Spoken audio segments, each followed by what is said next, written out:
Last time on Rogue Galaxy, bonds were made, lies were told, and creative thinking was butchered right before our very eyes. Will our heroes find the light? Find out right now as we continue the adventures of Rogue Galaxy! We continue where we left off, with Jaster and the rest of the crew following the transported tablet, which is currently in the possession of Datron and is heading straight for Jaster's home planet of Rosa. While this is going on, Cassandra at one point randomly runs off onto the deck and we see her glowing and turning almost see-through. Lilica confronts her about this and she says she doesn't know what it is, only that it started a while back and is trying to warn her about something. Meanwhile, we cut back to Zerad, where Valkog Drazla, the president of Datron and our game's villain, is unveiling his latest weapon of war. Of course, naturally everyone is celebrating over this breakthrough in death and destruction. Oh hi Admiral Cat, so glad you could show up only to get nothing done and completely vanish from this game after the scene. Back with the Dorganok, the crew land in Salagin and prepare to head out into the desert where the tablet has been dropped off at. And at long last we finally get to pick out who we want in our party. There are sadly two problems I need to address here. One is that like many RPGs we can't swap out our main protagonist from our party, even if he plays almost exactly like the rest of our team. The second is that while you can spend most of your time dedicated to just 3 characters, you'll have to use each one of them during the game's climax, so even though your characters can level up outside of combat, you're still going to have to buy decent weapons for them, as well as learn how each of them play. Meaning, I'm going to have to bring Jupus along with me! So then, we head into the desert, and after passing through some ruins, we reach the site where the tablet was dropped off at. Valkog shows up with Conebloop Lady, his mad scientist Izel, and their new biological weapon named Seed, who... I'm sorry. There is just absolutely no way I can take that seriously. Just no way. You can speak as calmly as you like, you can play whatever creepy music you have on you, but there is no way this guy can come off as being threatening to me. He's all set. His cosmetic appearance has no bearing on his function. Oh yes, no effect whatsoever. Anyway, Jaster, Cassandra and Zegum arrive at the site right as the tablet is being placed. As soon as it happens, 3 pillars emerge, each carrying a symbol on them, one of a pair of scales, one of a crab, and one of a lion. Valkog speculates that each one of them requires a key piece in order to move forward. And once again, thanks to our incredible sneaking abilities, our heroes are spotted. The 3 try to run off, but are cornered by Seed, leaving us with no choice but to fight him. As you'd expect, this fight doesn't go over so well, with him constantly doing this annoying spin attack, which if not careful can kill you instantly. After it becomes abundantly clear that we're not going to be walking away the victors here, we're saved yet again by... Say it with me guys! The mysterious stranger! Who aids us in our escape via Sand Bomb. After saving them, he does what any man of mystery does, leave before they have any more questions for him. Back on the ship, the crew gather around so as to put their heads together and guess as to what each of the symbols means. Diego comes to the conclusion that each symbol represents 3 of the 12 ancient kings, with the crab representing the Cancer King on Verdan, the lion representing the Leo King on Draika, and finally the scales representing the 2 sons of the Libra King on Zerad. So yes folks, it seems that we now need to return to the only other planets we've been to so far. But whatever, we have our goals set and now have to uncover more of the 3 planets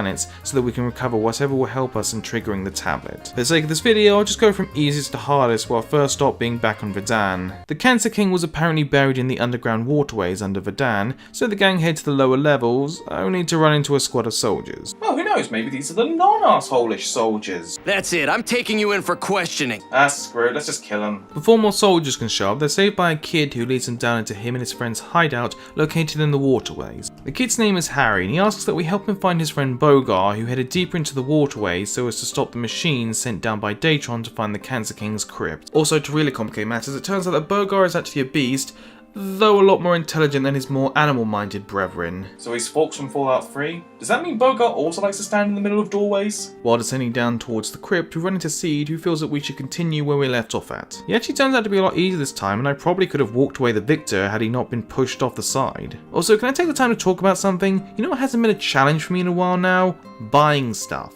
I don't know what it is, but around the time we meet up with Diego, money starts to flow in like crazy, meaning that things like healing items are easy to stock up on, making the game a little too easy in my opinion. We reach the crypt only to come across Bogar, who looks like a mutated Bigfoot, being attacked by 3 of these rejected Transformer toys. This boss fight turns out to be one of the easiest, as we're just able to use our burning strikes to kill them in one hit. Oh yeah, I forgot to bring this up. During the game, you can come across these scrolls that can be used in each of the characters' upgrading boards to unlock these powerful quick time events called burning strikes. They can catch is that you need to collect these orbs from enemies to use them. They only work on one enemy at a time, and you can't use them on bosses. And I guess these robots are only seen as mini-bosses, so it's an easy win for us. Bogar seems to be dying from the fight when all of a sudden the spirit of the Cancer King shows up. Turns out Bogar was the king's protector and friend, and because, I don't know, we decide to show up, he lets Bogar rest in peace right as he says goodbye to Harry. No! Borga! Don't go! Borga! Borga.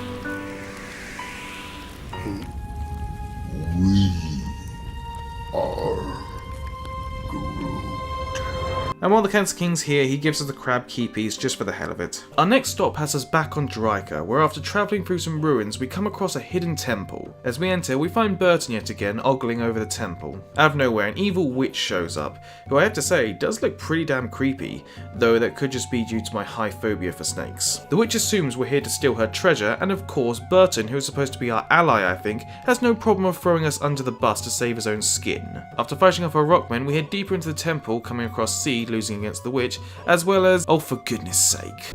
Mommy? Is Daddy here? I'm not sure, darling. Well, he might be, but he might not be. Who knows, Daddy always did have a thing for hanging around in long lost temples. Don't cry, Mommy.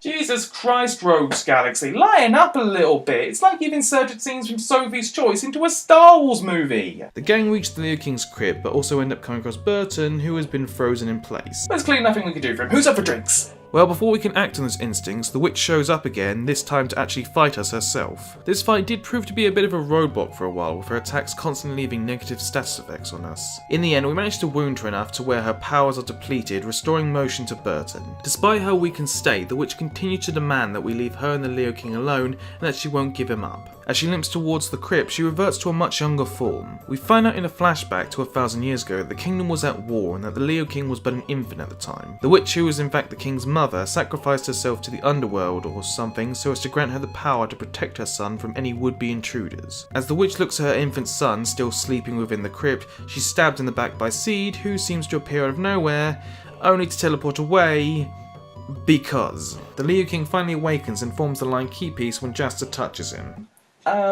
Yeah, I'm kind of about that humour. No, moving on. Burton says he'll take the kid to the Bakakwins where they'll look after him. Hey, little guy. You'll be a great Burkakwin warrior one day. Though I personally recommend changing your name, I hear people with Leo in their names don't really tend to last very long. With 2 down, we move in for the third on Zerad. The 2 princes who bore the sigil were buried at the top of these ginormous twin towers. With some help from Dr. Picacho, Steve is able to unlock his full burst mode, giving us access to the towers. Once inside, balls of light show up and form a sword, which speaks to us. Oh, for the love of God, please tell this isn't going to give me flashbacks to defeat from Skyward Sword. I can't go back there, people! I can't go back! No, in fact, the sword contains the spirit of the Libra King, who asks that we use the sword to cleanse the souls of his 2 sons. Well, I like to, but that sword kind of has some low stats on it, so I'm probably just going to go ahead and sell it if that's okay. I'm not going to sugarcoat it, guys. This is the worst dungeon so far. At least the others knew how to keep some bits fresh once in a while, but here it just feels the same no matter what floor you're on. What's more is that it's bad enough you have to slog through this place once, but then you have to do it all over again at the foot of the other tower. Hey, you know there's flying things above us? Maybe we could take one of those to the top, maybe? While in the towers, we run into Burton yet again. However, turns out he's dead.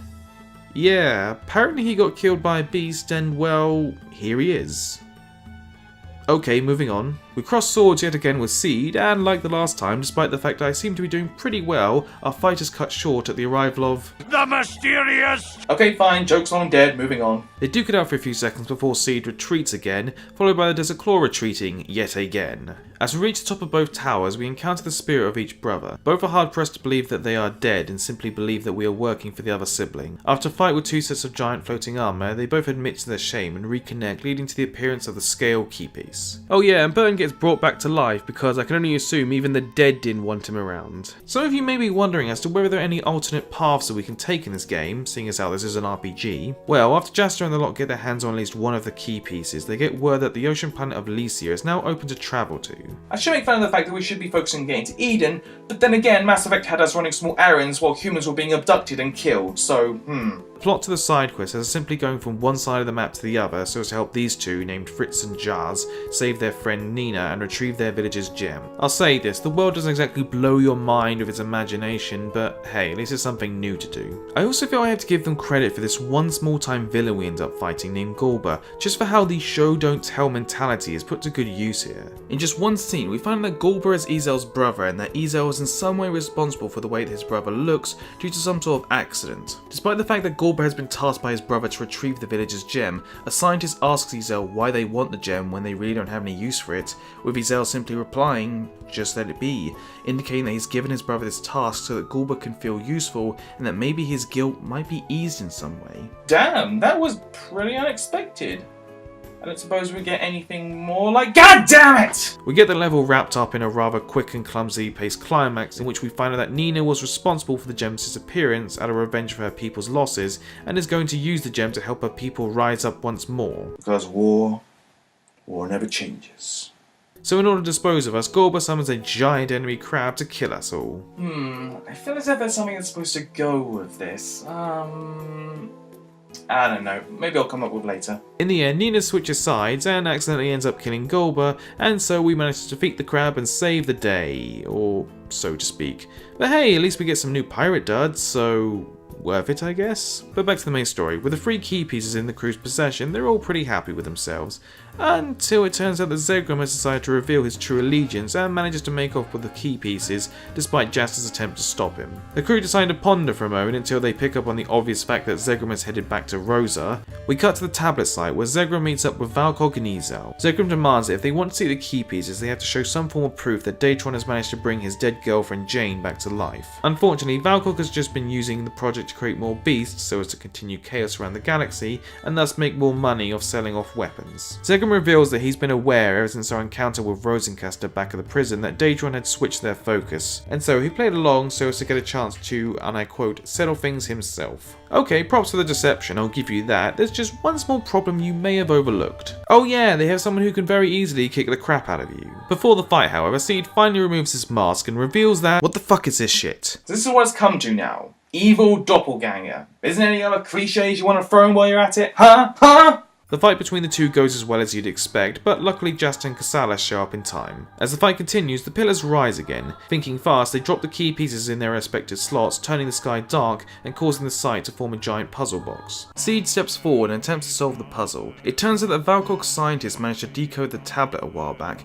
which so happened to translate out as a genetic code, which they used to create Seed, assuming that he's meant to be some sort of messiah that can reveal the way to Eden. It turns out though that Seed might not be as pure as Valkog had hoped, as the puzzle ends up booting him out. Upset at his failure, Valkog disowns Seed, leading to him getting over-emotional and transforming into some sort of beast due to the rune in his body. Yeah, probably should have mentioned this a while back, but didn't really have a right time to do it. But just so you know, up until now, all the monsters in the game are actually creatures that have been mutated by a substance known as rune. The fight stops at one point as Jaster takes a hit, only to go Super Saiyan. I really wish I was kidding. This does lead to our fight with Seed going a lot smoother, until I got a little too cocky and ended up having to start right back before our fight with Zegrom on the ship. Nevertheless, we finish off Seed, who has his own little Roy Baddie speech where he contemplates his existence, and he ends up turning to dust. Wait a minute, pale skin superiority complex turns to dust when he dies? Is Seed a vampire? Feeling a little unnumbered, Valkog and Ezel flee so as to go back to the drawing board on things. Jaster, still in his Super Saiyan mode, takes a crack at the puzzle and successfully forms an underground labyrinth. As everyone marvels in awe at Jaster's power, Digo theorizes that Jaster is a descendant of the Star King who ruled the galaxy over 50,000 years ago and possessed great power. As for the matter of Zegrom's betrayal, they decide to let him off with a stern warning like most pirates do. Zegrom doesn't really see much of a reason to stay, but when they bring up the possibility of Eden having some way of bringing his girlfriend back to life, he decides to stick around on the slim 1% chance that there's a way.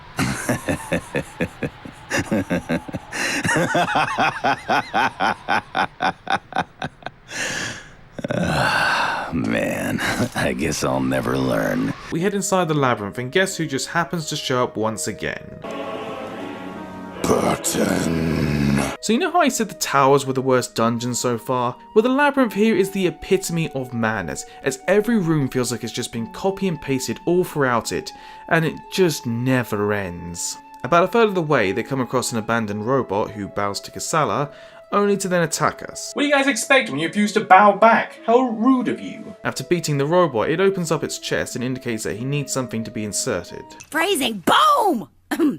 Inappropriate. We make our way further into Labyrinth, and can I just ask why there's so many goddamn people in here already? Or has Burton just been Snapchatting this place out to people? Speaking of which, after passing through a big room, Burton makes a discovery about Eden and searches around to stop us from progressing anymore. We fight a weird tree, octopus looking thing and are given the missing component needed to fix the robot. After we insert the component, the robot starts talking and tells us that his name is Ragnar. I've only honestly seen a few episodes of Vikings, so I'll let you guys make up the joke for this one. He also drops quite the bombshell on us by revealing that Cassandra is, get this, the Princess of Eden. So, let me get this straight. Cassandra is a princess of a long-lost kingdom that has untold riches and power amongst it, and this robot is one of its guardians. Gee! Does that ring any bells for you? I'm not kidding, it's exactly the same as Castle in the Sky, right down to her travelling around with pirates and fighting off against someone who wants to use the kingdom's power for himself. I swear, if there are any more Ragnars that can fly, well, I'm gonna be mad. So Ragnar hands us a plate and instructs us to place it on the pedestal outside so as to summon the gate to Eden. After Jester and Cassandra leave, Ragnar does what we've been waiting to do to Burton for a long while now. Right as Jester's about to activate the gate, they get word of Valkog's return. Valkog threatens that if Jester doesn't relinquish the key to him, he'll bombard the town and its people. Before Jester can act, Raoul shows up and manages to disrupt the ship's equipment with some weird techno staff of his, which, considering the fact they're hovering over the town, means they could still easily crash land and kill thousands. Logic clearly dictates that the needs of the many outweigh the needs of the few. The ship manages to get a shot in at Raoul right before it flees into space. As Raoul clings to life, he reveals that he knew Jester's father and that he'd been asked by him to watch over Jester. He hands Jester a pendant saying that it will guide him right before he dies. The pendant reveals a map to somewhere out in the desert and they decide to head out for it. While the pirates did try to use the key to unlock Eden, nothing seemed to have happened. It's revealed that the Desert Claw is responsible as he wants Jester to go to the place marked out before they head out to Eden. While in the desert, we keep coming across people in need, who in turn we help out. As they do so, they disappear right in front of us with some like this lady rather creepily turning into a corpse. We also unfortunately have another encounter with these two again. Let's go home, Mommy. Maybe Daddy's already there. I'm losing words to describe how much I hate this storyline. Let's just move on already. As we journey closer to the marked out spot, we end up in a lush and rather lively looking village. One of the guys we helped out in the desert tells us that we stumbled across what they call Johannesburg and that they needed to test us before they could let us enter. When Jester asks him if he knows anything about the Star King or the Desert Claw, he comes up empty-handed, however he does recall someone sharing the same birthmark as Jester. We then manage to find said person, a woman who refers to Jester by name and demands that he fight her in one-on-one combat. As their fight goes on, Jester unlocks his full power and the woman reveals all to him. It turns out that roughly 10,000 years ago, the town was plagued by disease. With no way of curing it, the lady used her descended powers of the Star King to freeze time so the disease would cease and the people would live forever. If for some reason you haven't picked up on the obvious yet, she reveals that she is in fact Jester's mother. I am shocked. Shocked! Well, not that shocked. We get teleported back to the desert and reunite with Desert Claw, who reveals his own backstory to us. A few years ago, he ended up getting lost in the desert and was rescued by Jester's mother. After falling in love and giving birth to a child, they both left so as to allow the child to see the galaxy. However, due to the disease returning after leaving the village, Jester's mum sadly died soon after. Again, if you can't put two and two together, here it is. Desert Claw is in fact Jester's father. Right before his mother died, she asked that Jester one day learn how to use his power so as to bring peace to all the conflict in the universe, and so Jester was left with Raoul while his father went off to learn more about the Star King. Okay, so where do I start? First of all, it's nice to know the destiny of our main character was chosen for him while he was still a toddler. Second of all, do you mind telling me why you couldn't still raise your son? And third, what conflict are you talking about? This is my big problem with the world building in this game. We're told about how bad things are, but we're never really shown it. Sure, there's the enemies that show up, but they just seem like they're a part of nature, because if you can't tell, we're in a science fiction fantasy RPG where stuff like this is mostly commonplace. Well anyway, we get the go ahead to open the gate and Jester's father walks into the desert to let his dear son fulfill his bullshit destiny. As they activate the pedestal, a beam shoots out into space and opens up a gate. On the other side, they end up in another galaxy where they find Eden and discover its people to still be alive. Things seem to be on the up and up, until a floating fortress shows up containing an army of beasts within it. As they try to charge up the ship's big guns, they're aided by flying robots similar to Ragnar. They succeed in punching a hole through the creature, forcing it to retreat. The crew land at the city's palace where they're greeted by Kasala's mother, the Queen. As they settle down to get to know one another, the captain tries ever so much to ask about Eden's riches, as well as the rumoured eternal soul. Wow, way to ruin the heartful reunion of a mother and daughter, arsehole! The Queen confirms the Eternal Soul's existence, but says that it's in the possession of a being simply known as Mother. No, not that one, but might as well be. The Queen enlightens us of Eden's past on how they were the most technologically advanced planet in the system, but were forced to seal themselves from the rest of the galaxy in a time bubble of sorts when Mother showed up, spreading ruin across the planet. Somehow it was prophesied that the only one who would be able to defeat Mother would be the Star King, or at least one of his descendants, so the Queen sent out Ragnar to scatter the key pieces to various kings and make sure that the only one who could open the gate would be someone with the Star King's power. Kasala was also sent away, though why she showed up 10,000 years later is beyond me. And to be honest guys, there are so many other things that I just don't get, I'm just going to move on before my head explodes with confusion. The crew agrees to defeat Mother so that the planet and its people can be free. The pressure is also on, as Mother now has a way of leaving the time bubble, so she's free to suck this planet dry and move on to the next. As they make their way through some woods towards Mother's lair, they encounter a beast who transforms into a man, who so happens to be Kasala's father and the King of Eden. He says that after losing to Mother, she transformed him so as to keep him as her slave. He also tells us that in order for us to truly kill Mother, we need to use a special type of energy known as Dragellum so as to forge a sword that can pierce her heart. Yes, it wasn't enough that we need a select person to kill the big baddie, but now we need a sword to go along with it. Before he can explain how we get our hands on some Dragellum, he's forced back into a beast by Mother, leaving us with no choice but to fight. After beating him, the king starts to fade away. He informs us that we need to unlock the Dragellum within each party member's heart so they can form, and it so happens that Kasala's unlocked right then, granting us the Dragellum of Kindness. He instructs the rest of the party to go into the sanctuary where they encounter phantoms representing each person's weakness, which if confronted may unlock each Dragellum. At this point in the game, it almost feels like padding just from how repetitive and boring these caves are. As we journey down each separate path, we find these areas that give us mixed visions of both the past and present. So what does each character see? Well, where to start? Digo's vision takes him back to Angela's bar where both her and Gale are waiting for him. We find out that when Gale handed his coin over to Digo back at the mine, he was pretty much aware that he wasn't going to be walking out alive. So they promised that if one of them ever died, the other would carry their comrade's coin into battle so as to always be there with them. As such, Digo unlocks the Dragellum of Friendship. Justice takes him back to one of his nighttime stargazings with Raoul, where he's reminded by his younger self that his dream of going out into space wasn't to have fun, but to actually help people, and so he awakens the Dragellum of Dreams. Zegrams proves to be a bit of a tearjerker as it takes him back to when his girlfriend Jane died right in front of him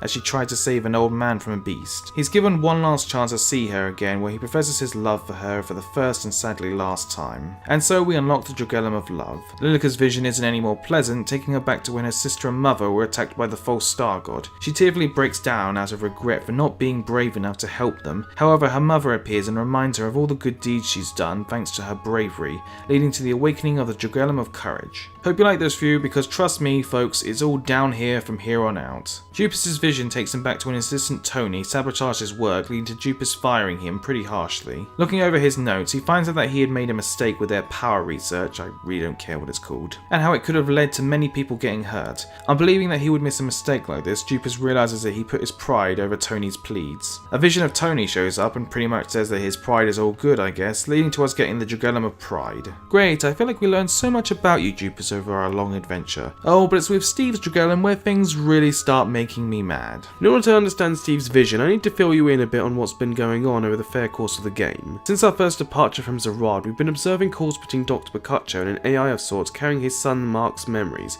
which he's implanted inside Steve's head. It all ends with the AI Mark erasing himself so that Steve isn't deactivated and Picacho isn't sent away to prison for breaking the law. We see in the vision that Dr. Picacho looks to still be mourning over Mark, but is in actuality doing better for some reason. In the next room, we find out that Picacho is building a child-sized body. He put my memories in you, Steve, and made you experience lots of stuff.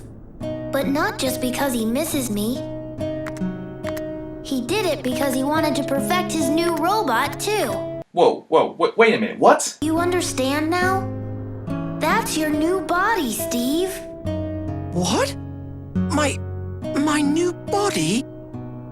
You always wanted to be human. What? When did you express any desire to become human? You guys can't just write this in at the last second. And that way, Dad would be able to love you just like he loved me. What the fuck? Are you kidding me? So let me get this straight. Dr. Picasso has no attachment to Steve whatsoever outside of him being one of his creations because he is an A human, or B, a child. You know, I'm beginning to think this whole galaxy trip Picasso planned out for his son's AI was actually meant as some form of brainwashing to get Steve to act more like his son. God, let's just move on to the last one with Simon, shall we? But hold on, Simon's had less backstory in this game than Jupus. What shattered part of his past could he have? Well, get this, the mother and the daughter that have been searching for the husband have actually been looking for Simon the whole time. The results are in, Simon, and they say, you are the father, and a terrible human being. It's late.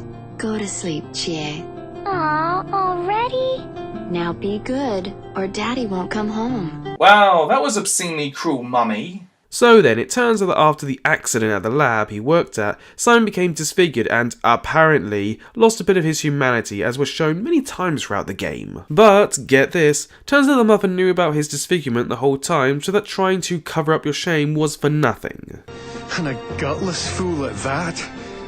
Oh, I'm such a coward. Yes. Yes, you are. See no one here disagreeing with me?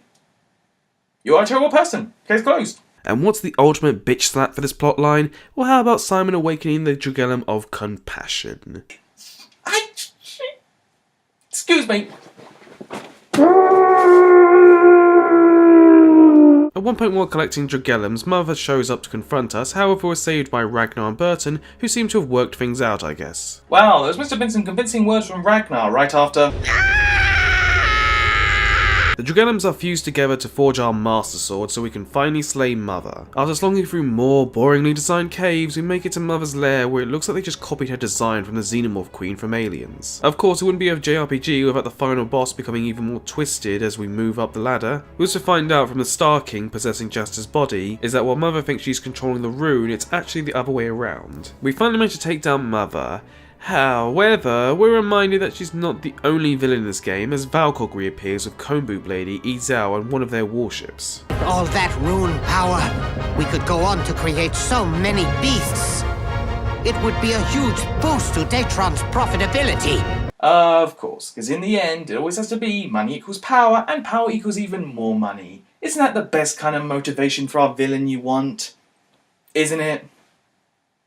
The three rather idiotically attempt to mine the rune right away, which leads to the rune pulling them in, leading to all three and the ship becoming the rune's new vessel. With the Jugellum sword gone, Lilika's mother shows up and hands us a Jugellum of prayer, allowing Jasta to form probably the most overly massive sword I've ever seen. Seriously, even Cloud Strife would call that a bit too much. Jasta manages to use his power to teleport everyone to different parts around the beast, and this is what I meant before when I said you sort of had to keep everyone's weapons and abilities at fair game. As Lilika, Simon, Jupus, Steve and Digo take on various body parts, Zergrim disposes of the now even more creepier looking Izao, and Kassala goes head to even bigger head with Comboot Lady. It comes down to a fight between Jasta and the now transformed Valkog, which mostly consists of us just healing every 15 seconds. After our long battle, the beast is finally slain. As the landscape starts to go to hell due to the ship's explosion, the gang are stranded. However, at the very last moment, who should arrive but Gandalf and the Eagles.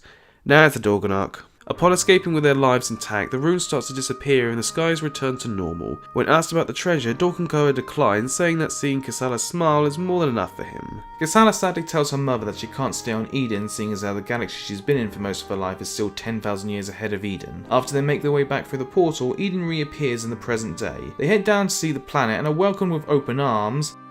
But it turns out that the Queen, despite her encouraging Kassala to make her own life for herself, instructed the people to appoint Kassala as the planet's ruler as soon as she returned. And, probably because she's being put on the spot, she accepts despite Jasta and her father's pleads not to. And then we get this bullshit about how she wants to make her mother proud by rebuilding Eden, ignoring the fact that the planet has probably been governed for over 10,000 years now, so I'm not sure what effect you can really have besides relations with other planets. But no, just like that, without even really saying goodbye, she just goes with them. I must remind you that Lady Kassala is to be installed as the Queen of Mariglen. From now on, lowly individuals such as yourselves will no longer be allowed to approach her. Wow, hey arsehole, you like this ground you're standing on right now? Because you and everyone else on this planet wouldn't be standing on it right now if it weren't for me. So, you, my friend, can personally suck it. And just like that, it's over. Lilika goes back to her village, Digo rejoins with Angela, Simon returns to his wife and daughter. Again, let me reiterate.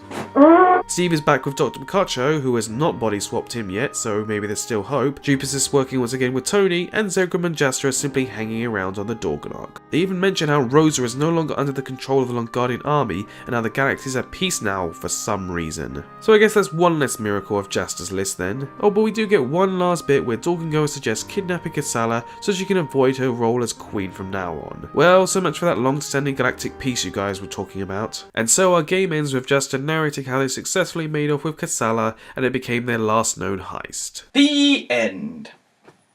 See what I was talking about now? A part of me wants to give this game a bit of a break because I did sort of end up liking it when it first came out years ago, but just like the Phantom Menace, I can see its issues much more clearly now that I'm older. The combat, while not broken, doesn't have any strategy or planning you'd expect from any major RPGs of today, and as a hack and slash game it feels way too stiff and basic. While the majority of the characters came off just as okay at best, none of them had me pulling hair out, well except for Simon. I just really wish we could have seen a bit more from such an awesome studio as Level 5. If perchance you're interested in checking out this game for yourself, you can very easily get a hold of the re-release for the PS4 on PSN. Maybe you'll find something of great value here, but as for me folks, I think I'm going to take a long nap now these videos are over and done with. So to you all I say thank you for joining me on this epic adventure. I'm not too sure how this video is going to be received, but sometimes you've got to see what sticks in the end. If you did happen to like this video, don't forget to like and subscribe for even more Hot Coss goodness, and you can check me out on Facebook and Twitter. Thanks again guys, and hey, be seeing you around.